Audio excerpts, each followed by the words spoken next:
सत्संग की महिमा। नारद और भगवान श्री कृष्ण की सत्संग महिमा कथा।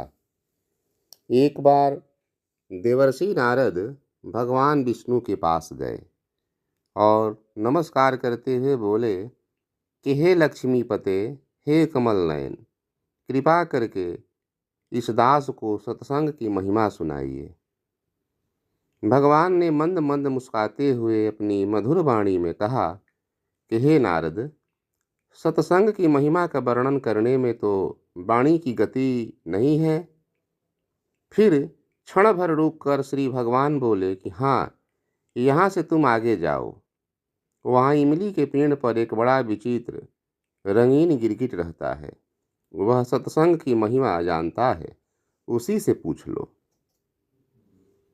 देवऋषि नारद खुशी खुशी इमली के पेड़ के पास गए और जोग विद्या के बल से गिरगिट से बातें करने लगे। उन्होंने गिरगिट से पूछा कि सत्संग की महिमा क्या है, कृपया बतलाइए। प्रश्न सुनते ही वह गिरगिट पेड़ से नीचे गिर गया और छटपटाते हुए प्राण त्याग दिया। नारद जी को बड़ा अचंभा हुआ। वे डर कर लौट आए और भगवान को सारा वृतांत कह सुनाया। भगवान ने मुस्कुराते हुए कहा कि अच्छा, नगर के उस धनवान के घर जाओ और वहाँ जो तोता पिंजरे में दिखेगा, उसी से सत्संग की महिमा पूछ लेना।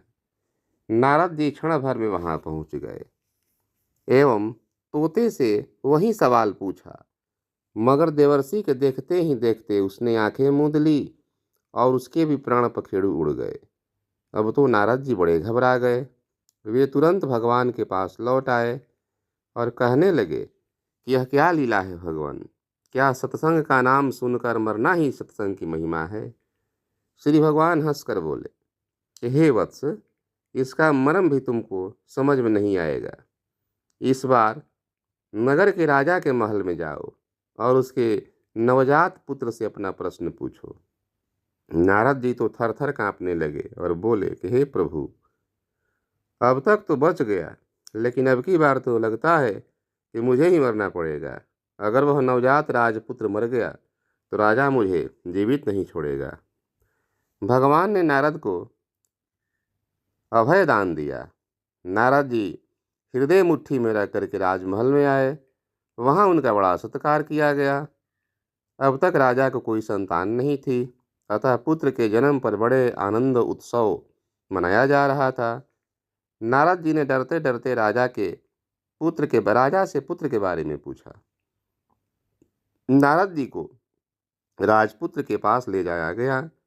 पसीने से तर होते हुए मन ही मन श्री हरि का नाम लेते हुए नारद जी ने राजपुत्र से सत्संग की महिमा के बारे में प्रश्न किया तो वह नवजात शिशु हंस पड़ा और बोला कि महाराज, जैसे चंदन को अपनी सुगंध और अमृत को अपने माधुर्य का पता नहीं होता, ऐसे ही आप अपनी महिमा नहीं जानते, इसलिए मुझसे पूछ रहे हैं। वास्तव में आप ही के क्षण मात्र के संग से मैं गिरगिट की जोनी से मुक्त हो गया और आप ही के दर्शन मात्र से तोते की क्षुद्र जोनी से मुक्त होकर के इस मनुष्य जन्म को पा सका।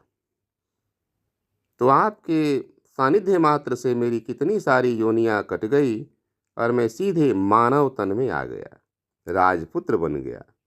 यह सत्संग का कितना अद्भुत प्रभाव है।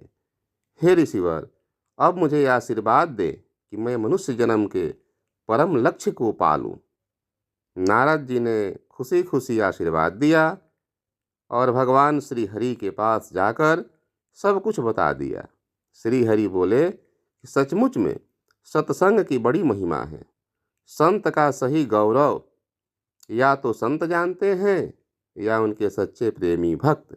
इसलिए जब भी समय मिले सत्संग कीजिए। ओम श्री परमात्मने नमः। प्रेम से बोलिए लक्ष्मी नारायण भगवान की जय, विष्णु भगवान की जय।